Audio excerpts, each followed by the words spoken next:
first time I took Kong Ji-won home, I thought I was rescuing a blind beggar from freezing to death. I didn't know that the man sleeping on my spare mattress would eventually become the person I couldn't imagine living without. But that night, I had bigger problems. My repair shop was 3 months behind on rent. My sister's tuition was due in less than 2 weeks, and I had exactly 18,001 left in my wallet. I stood behind the counter that evening, staring at a half-repaired tablet while my stomach growled. "Don't even think about it," I muttered to myself. The convenience store across the street had discounted kimbap. My stomach disagreed. I locked the shop anyway. My father had left me the repair business when he died. He'd also left me debt, a leaking ceiling, and a handwritten note telling me not to sell the place no matter how bad things became. I had no idea what he expected me to do with that advice. I used to want to design technology instead of repairing other people's broken devices. I still had an old application for a product design program stuffed inside my desk. I hadn't opened it in 3 years. Dreams were easier to abandon than bills. By the time I reached the subway station, the wind had become vicious. That's when I saw him. A blind alpha was sitting against the station wall with a white cane beside him. His coat was soaked through. One shoe was torn near the heel, and a paper cup sat in front of him with a few coins inside. People walked around him like he was part of the pavement. I almost did the same. I had my sister's tuition to worry about. My shop was barely surviving. I couldn't start taking responsibility for every stranger who looked miserable. Then a drunk man stumbled past. His foot caught the paper cup. Coins scattered across the pavement. "Watch where you're sitting," the man snapped. The alpha didn't answer. He simply lowered himself onto his hands and started searching. His fingers moved carefully across the wet ground. One coin, then another. He found one beneath someone's shoe and immediately pulled his hand back when the person glared at him. Something about that made me stop. Maybe because I knew the feeling. That desperate attempt to keep your dignity while life was doing everything possible to strip it away. I sighed. "Seriously," I whispered to myself. Then I walked back.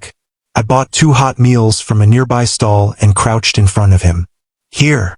The alpha's head lifted. His eyes were open, but they didn't focus on me. "No, thank you." I stared at him. "You didn't even ask what it is." "I know what it is." "Then you're smarter than me, because I bought it without checking." His mouth tightened slightly. "I can't pay you back. I didn't ask you to. People usually do." That annoyed me more than it should have. I held the food out again. "Listen, I'm not rich. I'm not generous. I'm hungry too, actually. I bought 2 because eating alone felt depressing." He was silent. I added, "So if you want to make this complicated, fine. I'll eat both." His hand finally reached forward. "Thank you." "Don't thank me yet. The soup might be terrible." For the first time, his expression changed. It wasn't quite a smile, but it was close. I should have left after that. Instead, I noticed his hands. They were shaking. The wind had gotten colder, and his fingers were turning pale. "Where are you staying?" He went still. That was answer enough. "You're sleeping outside?" "I'll manage." "That's not an answer." "I'll manage," he repeated. I looked at him, then at the dark street, then at my bank balance notification on my phone. I could barely afford my own life. My apartment was tiny. The spare mattress had been sitting folded against the wall because I hadn't had a reason to use it in months. "This is a terrible idea," I muttered. The alpha tilted his head. "What is?" "Nothing." I rubbed my forehead. "One night." He didn't respond. I frowned. "I'm offering you 1 night. You can leave in the morning. You don't know me." "I'm aware." "You shouldn't take strangers home." "I know that too." His expression became strangely serious. "Then why?" I didn't have a good answer. Maybe I was stupid. Maybe I was tired. Maybe I'd spent too many years telling myself that survival meant never needing anyone, and for one night I couldn't stand watching another person be left outside. "Because it's cold," I finally said. He looked down. After a moment he nodded. "My name is Kong Ji-won." "Ha-jun." "Thank you, Ha-jun. Save it until you survive the night." When we reached my apartment, I immediately regretted everything. It was smaller than I remembered. I pointed toward the mattress. That's yours. Ji-won ran his fingers along the wall instead of moving immediately. What are you doing? Learning the room. Oh, right. I suddenly felt stupid. Bathroom is straight ahead. Kitchen is to your left. Don't touch the second drawer. It sticks. And I've almost lost 3 fingers to it. Ji-won carefully moved toward the mattress. I watched him sit down. Anything else?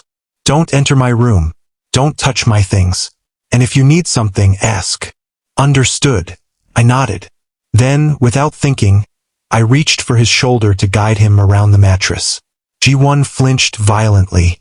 I pulled my hand back. Sorry. He was breathing harder. I don't like being touched without warning. I said I'm sorry. I know. There was no anger in his voice, just exhaustion. I grabbed a blanket from the closet and put it beside him instead. Fine. No dashing. Thank you. I turned toward my bedroom, then stopped. For some reason, I looked back. Ji-won was sitting alone in the dim apartment, one hand resting on the white cane beside him. He looked less like a beggar now, more like someone who had been lost for a very long time.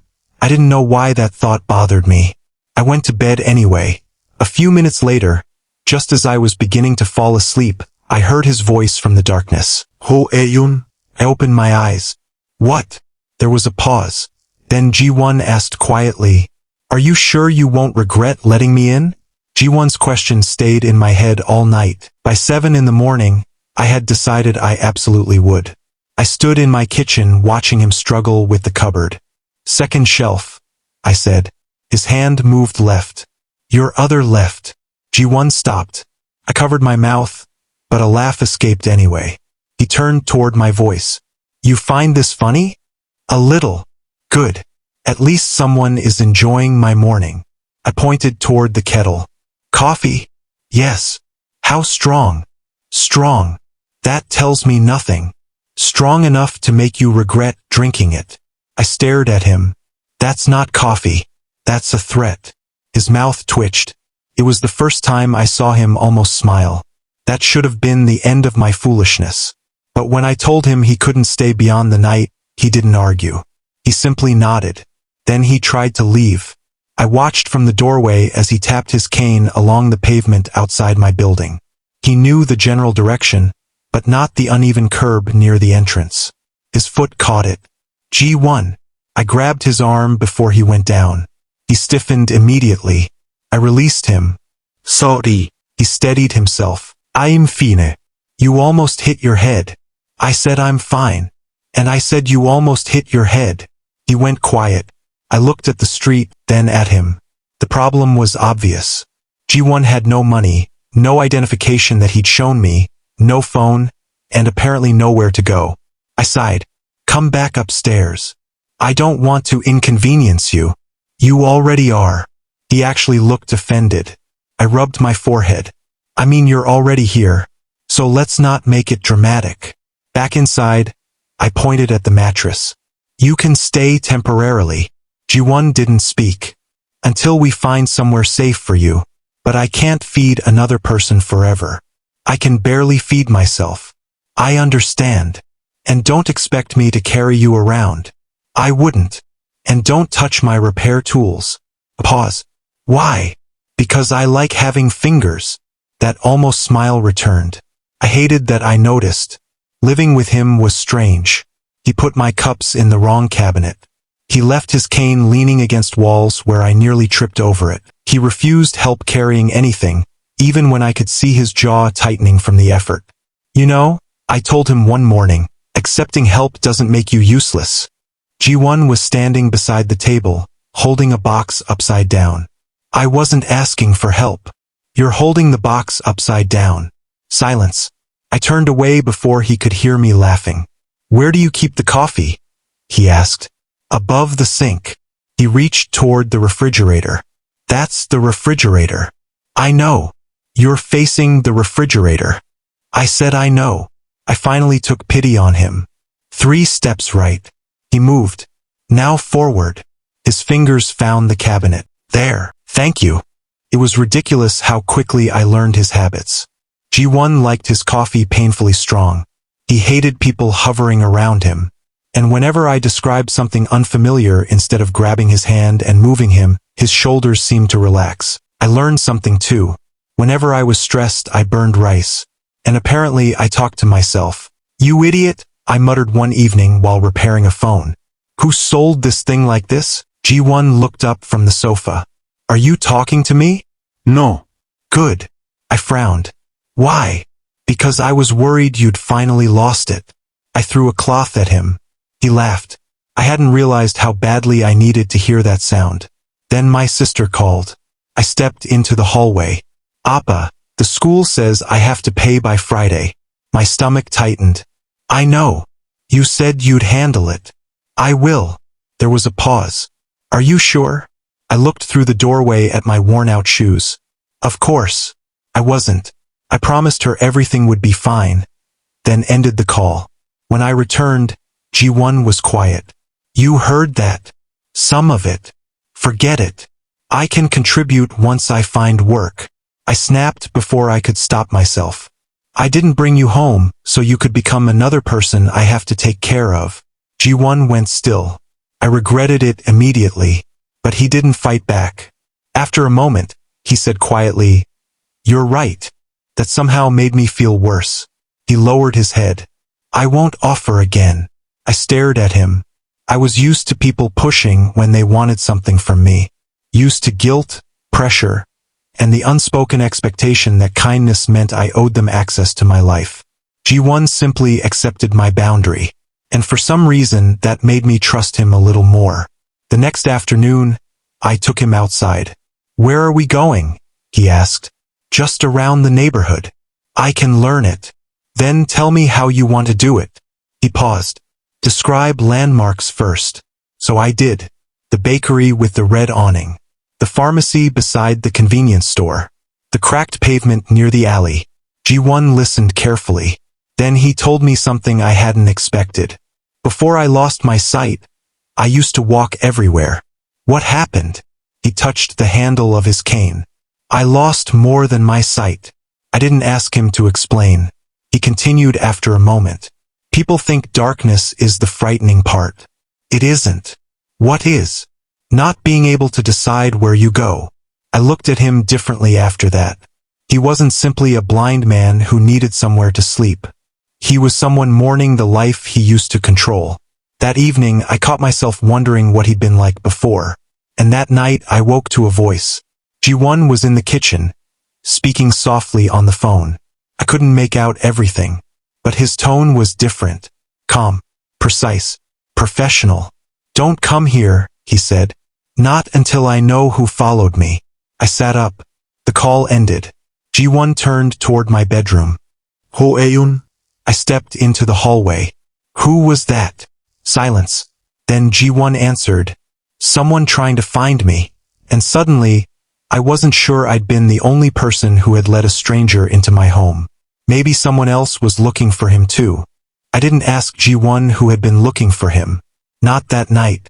He'd already made it clear that his past wasn't something he wanted to explain, and I understood that better than most people. There were things I didn't talk about either. Still, the next morning, I put my coffee down harder than necessary. "You can keep your secrets," I told him, "but don't bring trouble into my apartment." Ji-won turned his face toward me. "I won't. If someone is following you, I need to know if I'm in danger." "I understand. And if someone comes here looking for you, then I'll leave." That answer caught me off guard. "You'd just leave? If staying puts you at risk." I studied him. He wasn't bargaining. He wasn't asking me to trust him blindly. So I nodded. "Fine. That's the rule." And somehow that was enough. A few days later, Ji-won started coming to the repair shop with me. I hadn't invited him exactly. He'd simply appeared beside the door one morning with his cane in one hand and a cup of coffee in the other. "You're going to work," he said. "Yes." "Then I'm coming." "Why?" "You said I need to find a way to support myself." I stared at him. "You're blind." I noticed. I nearly laughed. He was becoming annoyingly good at that dry tone. I let him come. That turned out to be a mistake for my pride. One afternoon, a customer's laptop refused to boot. I'd already opened it twice when Ji-won tilted his head. There's a faint clicking sound. So, it's coming from the fan. I stopped. He listened again. Remove the cover. I did. Ji-won guided me through what he thought was wrong, and 5 minutes later he was right. I stared at the laptop, then at him. How did you know that? Experience. With what? Technology. That answer was so vague I almost threw a screwdriver at him. Instead, I handed him another broken device. Fine. Genius. Fix this. He smiled. He didn't fix it himself. He asked me questions. What did you change? Nothing. You changed something. I adjusted the power connection. Why? Because the original design wastes energy. Ji-won went quiet. Then he asked, why haven't you built your own version? My hand stopped. What? You keep modifying everything. The charger, the cooling system, even the casing. Why haven't you designed something from scratch? I shrugged. People pay me to repair things. That wasn't my question. I hated how easily he could hear the answer I didn't want to give. I glanced toward the back office. My dad died. The shop needed me. And now my sister needs tuition. Ji-won didn't say anything for a moment. Then he asked, what would you design if money wasn't the problem? I laughed. That's a dangerous question. Why? Because I might actually answer. So I did. I told him about an old idea I'd abandoned. A small accessibility device I'd once sketched for people who struggled with conventional screens. Ji-won listened. When I finished, he didn't give me some empty compliment. He pointed out 3 weaknesses. Then 2 things he thought were genuinely clever. Then he asked why I had never tested the prototype. I stared at him. You're supposed to say it's brilliant. I would be lying. I should have been offended. Instead, I laughed. Felt strange. Someone was finally talking to me like my dream was real enough to criticize. That was the beginning of something I wasn't ready to name. I started describing things to him. Not because he always asked. Sometimes I just wanted to. The sunset over our street. The ridiculous dog outside the bakery. A street performer who played the same 3 notes for almost an hour. Ji-won listened like those details mattered. And somehow he started recognizing me before I spoke. One evening, I came into the apartment carrying groceries. I'm home. I know. I stopped. How? Your footsteps. You can recognize my footsteps? Unfortunately. I laughed. Then I heard him smile. That night, a motorcycle backfired outside. Ji-won's breathing changed immediately. He reached toward the table, missed it, and then his hand found mine. I froze. He froze too. Sorry, Ji-won whispered. He started pulling away. I don't know why I stopped him. My fingers closed around his hand. Neither of us moved. His palm was warm. Mine wasn't. Something about the way he held on without tightening his grip made my chest feel strangely tight. Then I noticed his scent. His alpha scent had always been there, faint beneath soap and cold air. But that night I noticed it properly. Warm. Clean. Familiar. And my omega instincts reacted before my brain could catch up. Ji-won went still. Ha-jun. Don't. His voice dropped. I can smell you. My face burned. I immediately tried to pull away. Ji-won released me. I'm sorry. He sounded genuinely embarrassed. I looked at him. You didn't do anything. I don't want you thinking I expect. I know. He paused. Then he asked quietly, can I sit closer? The question hit me harder than it should have. I had known alphas who treated an omega's discomfort like an inconvenience. I'd learned a long time ago that power could make people careless with boundaries. Ji-won waited. So I nodded. Okay. He moved closer. Nothing else happened. And somehow that made it worse. Because I was starting to like him. Then I noticed the man outside our building. I'd seen him twice before.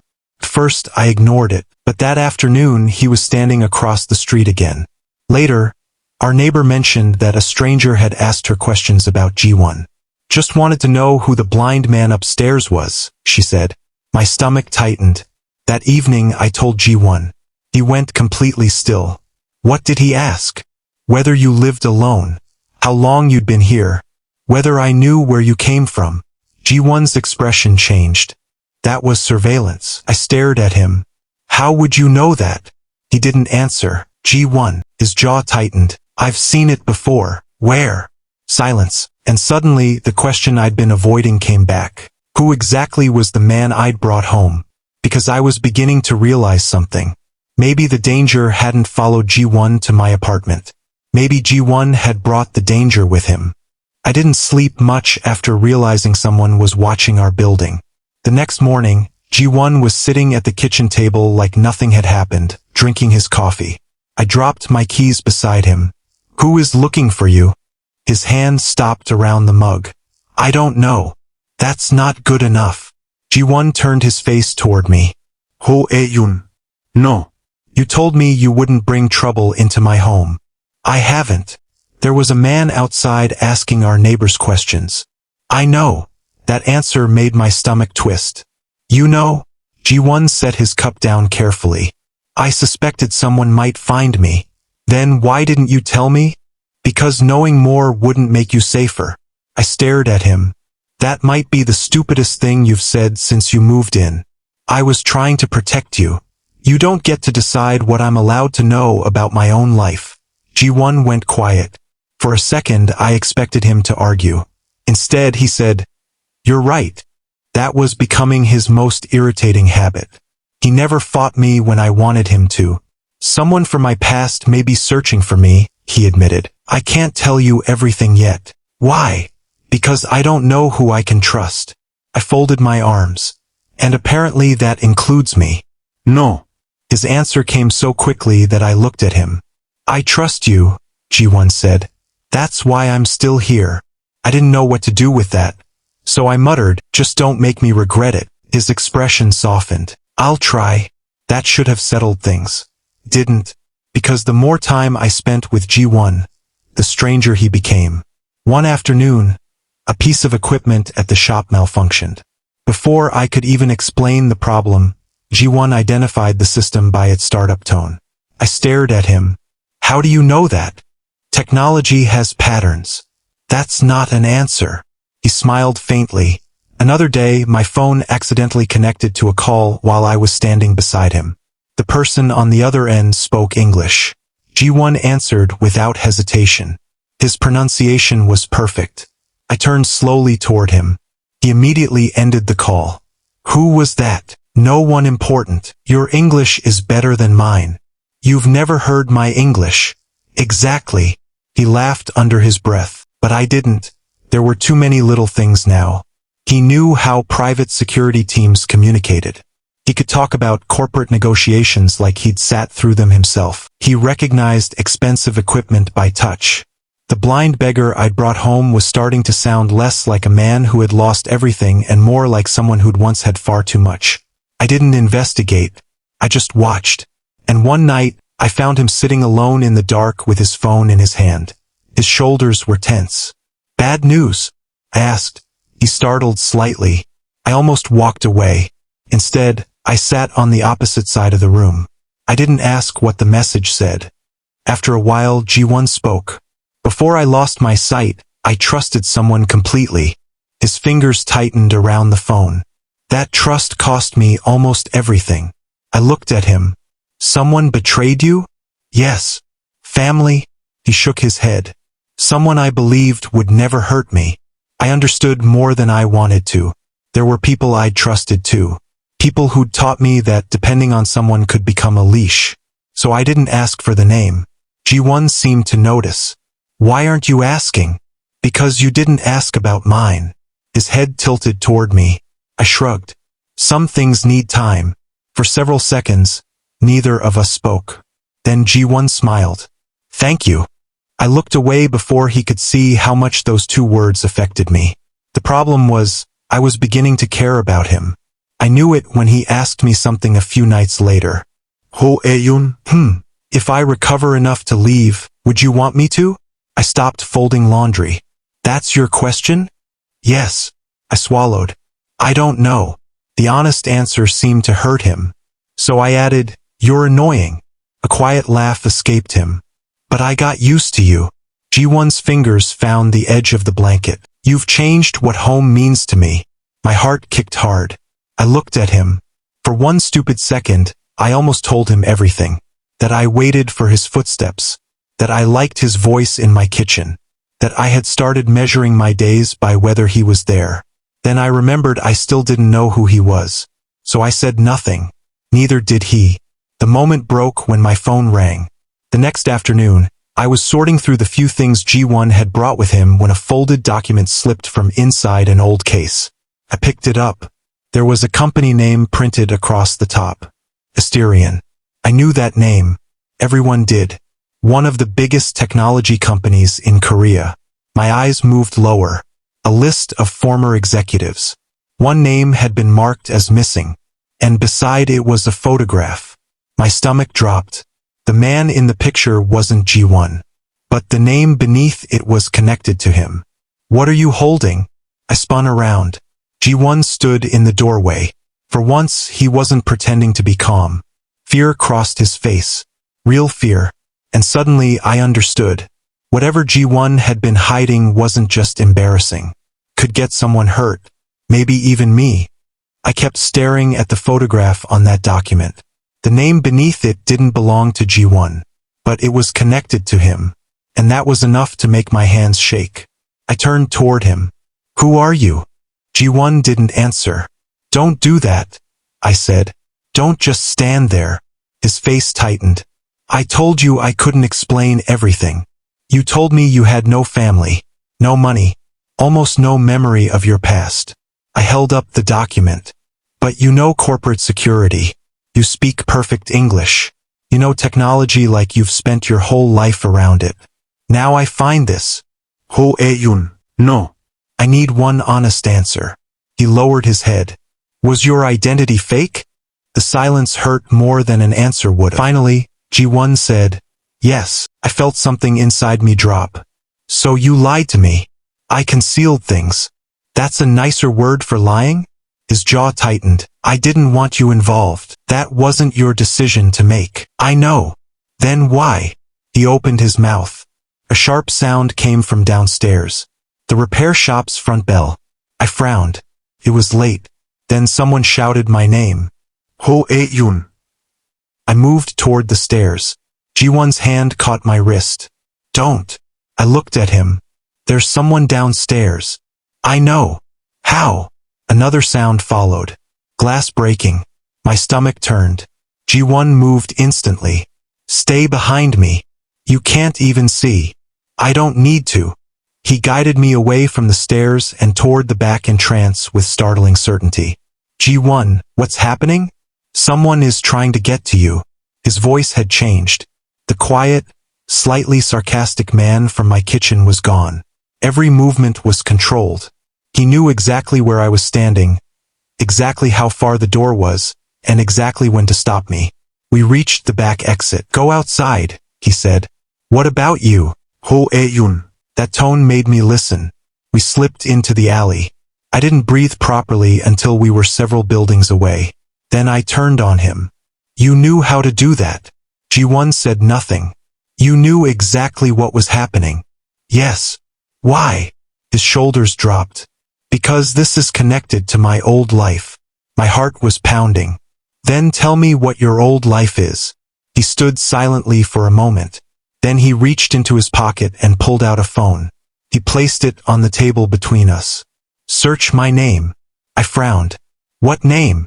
He swallowed. Kang Ji-won. I stared at him. That's your name? No. He took a breath. My full name is Kang Ji-won. I waited. He continued quietly. I am the founder and controlling owner of Asterion. For several seconds, I genuinely didn't understand. Then I laughed. Not because it was funny, because my brain refused to accept it. Asterion. Yes. The Asterion? Yes. I looked around my apartment. At the cracked table. The cheap curtains. The mattress he'd been sleeping on. The instant noodles stacked beside the fridge. Then I looked back at him. You're the billionaire? His face tightened. Yes. I actually stepped away. I'd seen his face before. On business articles. News reports. Technology magazines I occasionally glanced at while waiting for customers. Kang Ji-won. Young founder. Tech genius. Billionaire. The man whose company developed systems used by millions of people. And he'd been sitting in my tiny apartment complaining about my coffee. You let me feed you instant noodles. I didn't ask you to. You wore my old sweatshirt. I needed clothes. You slept on a mattress I bought secondhand. I was grateful for it. I stared at him. How long were you planning to keep pretending? Ji-won's expression changed. I don't know. That answer hurt more than anything else. I looked at him. Why did you do it? He hesitated. I needed to know what people were like around me when they thought I had nothing. My chest tightened. So this was a test. No. Not exactly. Then what was it? I wanted to understand who I could trust. I laughed bitterly. And you chose me. I didn't choose you. You came into my life disguised as someone helpless. I didn't know you'd take me home. But once I did, you stayed. Ji-won looked down. I remembered everything. The first meal. His hand in mine. His voice asking me to describe the sunset. The way he'd told me that home meant something different now. Suddenly, every memory felt contaminated. Was any of it real? I asked. His head snapped up. Yes. Then did you ever plan to tell me? Ji-won opened his mouth. Nothing came out. That was my answer. I felt my throat burn. If you'd told me from the beginning that you were Kang Ji-won, would you have believed me if I helped you? His face crumpled slightly. Ha-jun, no. Answer me. He couldn't. And that was the cruelest part. He wanted me to trust him without knowing the truth, while he secretly decided whether my kindness was genuine. I picked up my jacket. Where are you going? Ji-won asked. Out. You shouldn't be alone right now. I looked at him. I'm not leaving because I'm angry. He went still. I'm leaving because if I stay, I might say something cruel to someone I stopped. The word wouldn't come out. Ji-won heard the silence anyway. His face changed. I opened the door. Ha-jun. I didn't turn around. I walked down the stairs and into the cold night. For once I didn't look back. And I had no idea whether I was walking away from a dangerous stranger, or from the man I had already fallen in love with. The worst part about Ji-won leaving wasn't the silence. It was how often I forgot he was gone. I come home from the repair shop and start talking. Guess what that idiot customer did today? Then I'd stop. Nobody was sitting on my mattress. Nobody was going to make some dry comment about my customer. Nobody was going to ask me what the sunset looked like. I hated that. I hated missing him after what he'd done. I hated that my heart didn't care that he was a billionaire. It only remembered the man who knew my footsteps. 3 days after I left him, Ji-won came to the repair shop. I knew it was him before he spoke. Ha-jun. I kept working. You shouldn't be here. I know. Then leave. He didn't. I looked up. He was wearing a dark coat this time. Clean, expensive looking, completely wrong for the man I'd known. That irritated me even more. I can settle the shop debt, he said. My screwdriver stopped. No. I can also arrange funding for your design work. No. You wouldn't have to worry about your sister's tuition. I put the screwdriver down. Are you listening to yourself? I am trying to help. You're trying to buy your way out of this. Ji-won flinched. I stepped closer. You lied to me. You let me believe you were helpless while you watched me struggle to feed you. And now you're standing here offering to erase every problem I've ever had. I don't expect anything in return. That's exactly the problem. He went quiet. Money isn't the thing you broke, I said. You broke my trust. Ji-won's head lowered. For once, he didn't argue. I understand. No, you don't. He stayed silent. I hated that I wanted him to stay. I hated it even more when he finally turned to leave. That night I searched his name. Not because I wanted to, because I needed to understand what kind of person I'd been living with. There were articles everywhere. Kang Ji-won, founder of Asterion, billionaire, technology pioneer. Then I found something else. 3 months earlier, Ji-won had disappeared from public life following an incident that left him temporarily blind. The official reports called it an accident. but newer articles mentioned an investigation, a security breach, tampered systems, an attack that seemed to have required knowledge from inside Asterion. I kept reading until my eyes hurt. Ji-won hadn't simply decided one morning to pretend to be homeless. Someone had hurt him, someone close enough to know where he would be vulnerable. And because he couldn't trust the people around him, he'd disappeared. I sat back. It didn't make the lie okay, but it changed the shape of it. Then I found the part that made me stop breathing. Asterion's most important accessibility project was facing unexplained technical failures. The project wasn't just another product. It was designed to make digital technology easier to use for people with disabilities. People who couldn't rely on ordinary interfaces. People like Ji-won now. Someone was sabotaging it. If the project failed publicly, Ji-won's enemies could blame the disaster on his leadership and force him out. I stared at the screen. So this wasn't only about a billionaire protecting his company. There were people depending on that technology. And suddenly, I remembered something. Ji-won's phone. Not the expensive one he'd eventually started using again. The battered device he'd carried into my apartment. I'd repaired it once because the charging port was damaged. I remembered the faint clicking sound I'd heard whenever it connected to power. At the time, I'd thought the noise was just a damaged component. Now I opened my old repair notes. I found the model. Then I searched its specifications. My stomach tightened. The device shouldn't have produced that sound. Not unless something had been added. I pulled out the old sketchbook where I'd recorded the repair. There was a tiny modification I'd noticed near the power circuit. I'd assumed it was part of the original design. It wasn't. Someone had installed an additional component. And because I'd spent years repairing devices people couldn't afford to replace, I knew what that kind of modification could do. Could interfere with nearby systems. Not enough to destroy everything at once. Enough to create failures that looked random. My pulse quickened. I went back through the Asterion reports. Then I saw it. The same kind of failures. Different locations. Different devices. But the same pattern. I leaned back slowly. Oh no. I had something. Not proof of who was responsible. Not yet. But enough to show how the sabotage might be happening. I reached for my phone. Ji-won's name was still there. My thumb hovered over it. If I called, I would be stepping back into his life. Back into the lies. Back into the feelings I'd been trying desperately to bury. I could help him. I could help protect the project he'd risked everything to save. And maybe save people who had nothing to do with our broken relationship.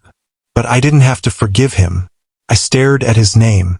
For the first time since leaving him, I understood something that hurt almost as much as losing him. I could save Ji-won's company, and still choose not to take him back. The first thing I did after finding the evidence was stare at my phone for almost 10 minutes. Ji-won's number was still there. I could delete it, I could block it, I could pretend I had never met him. Instead, I called. He answered on the second ring. Ha-jun. Just hearing his voice made something in my chest tighten. I found something, I said. About Asterion. I think it connects to what happened to you. There was a pause. Where are you? That isn't your first question. Ji-won went quiet. I swallowed. I'm helping because people could get hurt if whoever did this succeeds. Not because we're okay. We're not. I understand. I almost laughed. You don't have to say that so quickly. I understand, he repeated, calmer this time. Tell me what you found. That was it. No promise. No offer of money. No attempt to convince me to come home. For once, Ji-won let my decision belong to me. And somehow that made it harder to stay angry. We met at a small office Asterion had temporarily sealed off from the main building. I expected Ji-won to arrive with lawyers and executives. He came alone. He still used his cane, though his movements were more confident than before. I put the device I'd found on the table. The casing has been modified, I told him. Look at the power connector. Ji-won ran his fingers along it. This isn't standard. I know. The original design should regulate the current before it reaches the processor. And this one bypasses the regulator. I looked at him. Exactly. He was silent. Then he asked, "How did you notice?" "Because I've repaired cheap machines for years. Expensive companies aren't magically immune to stupid modifications." For the first time in days, I heard something dangerously close to a laugh from him. "That's a terrible way to describe my company. Then your company should stop making things that are easier to break than my father's old rice cooker." Ji-won's mouth lifted, and for 1 second it felt normal. That was the dangerous part. We spent hours comparing what I'd found with internal records Ji-won could still access through trusted channels. He knew which executives had authority, which departments had been reorganized, and which security protocols didn't match official procedures. I noticed things he couldn't. He noticed things I didn't understand. Neither of us had the whole picture alone. And somewhere between arguing over circuit diagrams and drinking terrible vending machine coffee, I realized we were falling into our old rhythm again. I hated how much I missed it. Then Ji-won suddenly turned toward the window. I froze. "Did you see that?" His face changed. "See what?" "Don't." I stared at him. He lowered his head. "Ji-won, I saw movement."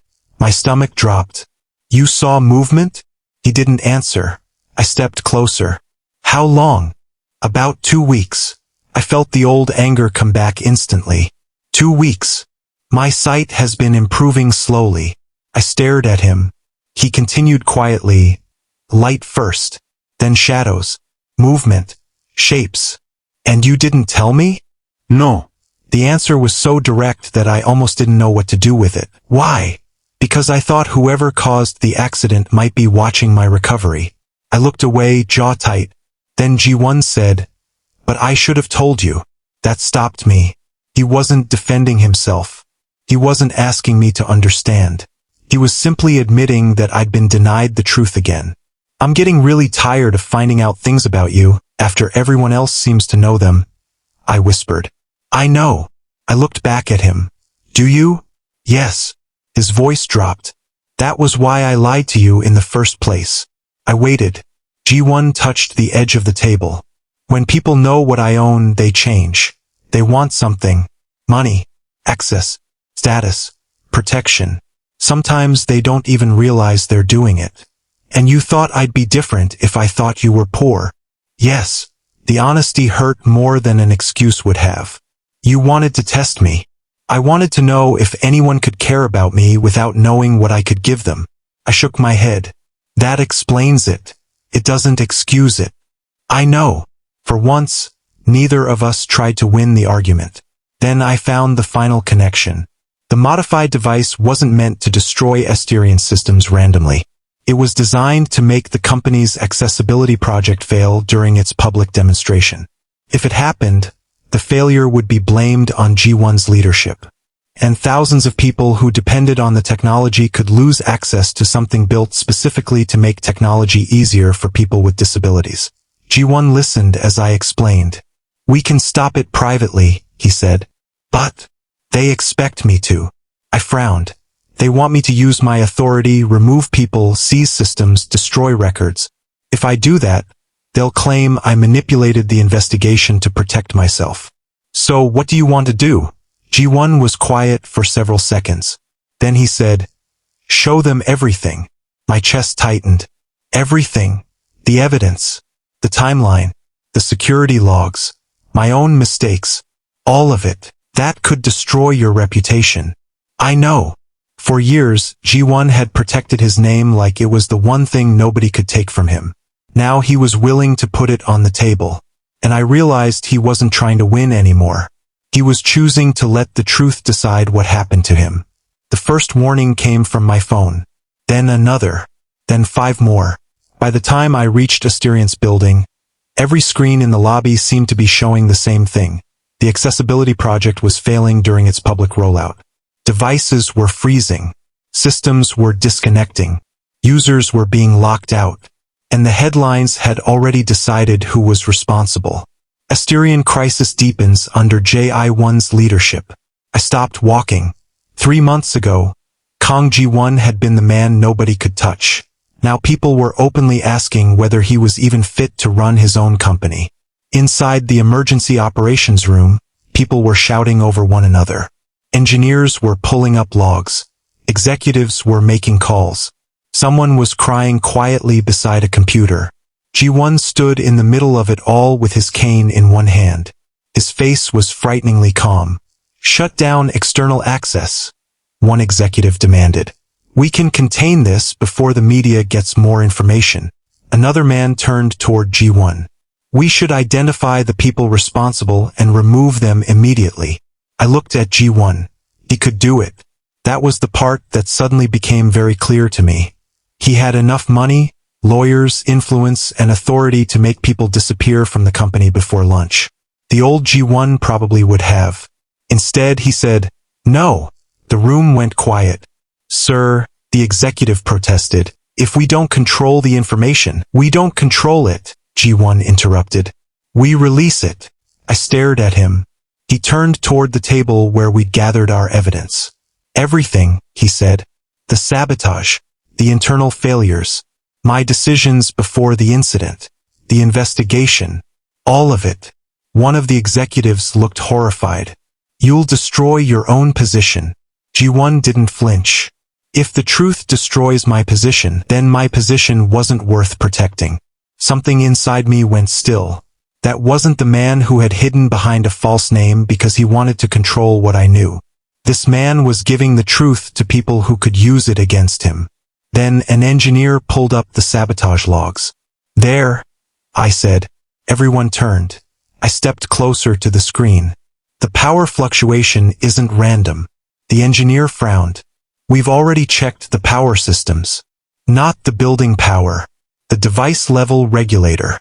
I pointed at the sequence I'd noticed earlier. The same bypass I'd found in the modified unit was appearing in the rollout data. "It isn't crashing the system directly," I explained. "It's forcing the processors into unstable recovery cycles. That's why everything looks like a software failure." The room went silent. Ji-won turned toward me. "Can you prove it?" I looked at the engineers. "Give me 10 minutes. I got 12. When the demonstration matched the failure pattern exactly, the room changed. For the first time, people weren't looking at me because I was Ji-won's poor Omega roommate. They were looking at the evidence. And Ji-won made sure they kept doing that. When one executive said, "We'll have Asterian's technical team present the findings," Ji-won corrected him. No. Ha-jun found the modification. I looked at him. He continued, "His work should be credited accurately." It was such a small sentence. But I felt it. He could have put his name over everything. He didn't. The investigation moved quickly after that. Internal records showed that several senior employees had redirected security access and altered components connected to the accessibility project. They had intended to make the rollout fail publicly, then use the disaster to argue that Ji-won was incapable of leading Asterian after his injury. But Ji-won didn't hide the mistakes he'd made before disappearing. He admitted that he'd trusted the wrong people. He admitted that he'd concealed his condition. He admitted that his secrecy had made the investigation harder. The sabotage was proven. His name was cleared of causing the attack. But he wasn't presented as some flawless hero. And somehow that made the victory feel real. The company survived. The accessibility project was protected. The people responsible were removed and faced the consequences. But when the room finally emptied, Ji-won didn't celebrate. He stood beside the window, silent. "You won," I said. He shook his head. No. I frowned. "I survived," he corrected. "That's different." I didn't know what to say to that. Maybe because I understood. Being proven right didn't erase what he'd done to me. Before I left, Ji-won stopped me. "I won't come after you," he said. I turned. "No gifts. No money. No fixing your debts. No trying to arrange your career. I won't use anything I own to make you stay." My throat tightened. He continued, "If you never want me back, I'll accept that. Then what do you want?" Ji-won's expression softened. "One chance to earn your trust without lying to you." I looked away. He didn't ask for an answer. That was probably the hardest part. He simply picked up his cane and walked away. I thought that was the end. Until much later, when I returned to my apartment and saw him standing outside my door. Alone. No driver. No security. No expensive car waiting downstairs. He wasn't knocking. He wasn't calling my name. He was simply standing there, waiting for me to decide whether he belonged on the other side of that door. And for the first time, Kang Ji-won wasn't trying to control what happened next. He was leaving the choice entirely to me. When I opened the apartment door, Ji-won was still standing exactly where I'd left him. He didn't move toward me, didn't reach for my hand, didn't give me some dramatic speech about how he couldn't live without me. He just stood there, shoulders tense, waiting. "I want another chance," Ji-won said quietly. "Not to make you forgive me, not to convince you that what I did was acceptable. I want the chance to know you again without secrets." I swallowed. "And if I say no?" His face tightened for half a second. Then he nodded. "I'll respect it." That answer hurt more than any apology could have. Because for once, Ji-won wasn't trying to control the outcome. He was actually leaving it to me. I stepped aside. "Gomein." He looked almost startled. But he didn't smile. He simply entered. That was how we started again. Not with a kiss. Not with some magical moment where everything I'd been angry about suddenly stopped matching. We started with rules. I told Ji-won that my money was mine. His money was his. If he wanted to help me financially, he had to ask first, and I had the right to refuse. He agreed. I told him he couldn't make decisions about my work, my apartment, my family, or my future without talking to me. He agreed to that too. And when I caught him once quietly arranging something with one of his assistants, I stared at him until he sighed and canceled it himself. "You're enjoying this," Ji-won muttered. "Immensely." For the first time in weeks, I heard him laugh. It was small, but it felt familiar. And slowly, I let familiar things back into my life. I made him coffee again. I described the weather without being asked. Sometimes our hands touched across the kitchen counter and neither of us pulled away. But I also started rebuilding something that had nothing to do with him. My career. I'd spent so long repairing other people's broken machines that I'd almost forgotten I used to design things of my own. Ji-won encouraged me to try again. But he didn't offer me a position at Asterion. That mattered. He simply asked, "What do you want to build?" I didn't have an answer at first. Then I started sketching. One design became two. Two became five. For the first time in years, I was thinking about what I wanted instead of what someone else needed from me. And Ji-won stayed beside me without taking credit for it. That was when I understood something. He wasn't rescuing me anymore. He was supporting me. There was a difference.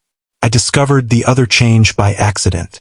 One evening, I found documents on the kitchen table about accessibility programs Ji-won had quietly funded. No Asterion logo. No press release. No photograph. Just donations made through an independent foundation. I looked at him. "You're doing this anonymously?" Ji-won didn't seem embarrassed. "I don't need people to know." "Why?" He was silent for a moment. Then he said, "Because helping someone doesn't have to prove I'm a good person."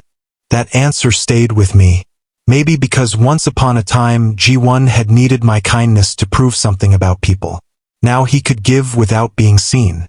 And somehow that felt like the clearest evidence that he'd changed. Then came the morning his sight improved enough to see me clearly. It wasn't dramatic. No miracle. No sudden perfect vision. Ji-won simply stared across the kitchen at me for several long seconds. I froze. "What?" His lips parted. "Your hair is messier than you described." I stared at him. "Excuse me?" He laughed. Then his expression changed. He was looking at me. Really looking. And suddenly I became painfully aware of everything. The scar near my eyebrow, the old sweatshirt, the nervous way my fingers were twisting together. "Ji-won. I know your voice," he whispered. "Your footsteps. Your scent. The way you breathe when you're annoyed." My chest tightened. "But I've never seen you." He reached for my hand. His fingers closed around mine with familiar care. "I don't love you because I can see you now," he said. "I see you because I already love you." That was the moment I finally let myself cry. Not because everything had become perfect. It hadn't. We still had things to learn. trust didn't magically become permanent just because we wanted it to. So that night, I asked him the question I'd been carrying since the beginning. Can you love me without testing me? Ji-won looked at me. Can you love me without controlling me? He nodded. And without hiding behind your money? Another nod. I took a breath. Then will you stay? Ji-won didn't promise forever. He didn't swear that he'd never hurt me again. Instead, he opened his hand between us. An invitation. A choice. Mine. I placed my hand in his. Yes, I whispered. I'll stay. And that was the strange thing about our story. I had taken Ji-won home because I couldn't leave a blind stranger alone in the cold. Later, I learned that the man I'd brought home could buy almost anything in the world. But none of that was why I stayed. I stayed because I knew him now. Not the billionaire. Not the founder. Not the powerful alpha behind the false name. Ji-won. The man who burned his rice when he was stressed. The man who hated being pitted. The man who finally learned that love couldn't be tested into existence. And the man who, for the first time, had everything he needed to control my choice. And chose to let me make it. So I did. I chose him.